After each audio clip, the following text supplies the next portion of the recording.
In today's video, I'm going to teach you how to force a copy in Google Forms. This is a handy trick for those times you want others to have their own version of a form without affecting your original one. Let's get started right away. First, you need to navigate to Google Drive, make sure you're logged into your Google account, and click on the waffle grid, those 9 tiny boxes on the upper right of the page.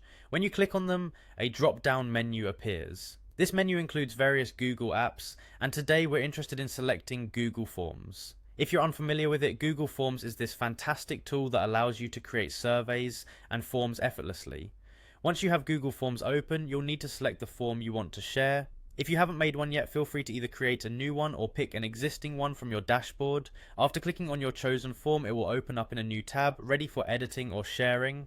Next, we're going to focus on the sharing aspect. For this part, turn your attention to the pre-filled link option, often displayed as the copy link for responders. When you click on this, Google generates a link designed to share with others, but this link is just a starting point for what we want to achieve. Click on copy to save it to your clipboard. Now let's move on to the next step, which involves opening a new tab in your web browser. This will be your workspace for converting the link into one that forces a copy when accessed. Paste the link into the address bar of your new tab. However, don't hit enter just yet. We need to make an important modification. Turn your attention to the URL you just pasted. Towards the end of the link, you'll see edit. What you need to do is replace the word edit with copy. Doing this simple tweak changes the accessibility of your link, from letting people view or edit your form to prompting them to make a copy instead.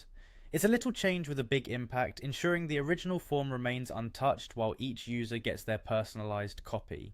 Finally, press enter. You'll notice the link now directs to a page with a make a copy prompt. Share this modified link with anyone you want to have their version of your form. This simple process transforms how you collaborate with Google Forms, keeping the integrity of your original document while allowing seamless sharing. And there you have it. By following these steps, you can easily share your Google Forms in a way that encourages others to maintain their own copies. Thanks for sticking with me through this tutorial. I hope you found it as helpful as it is practical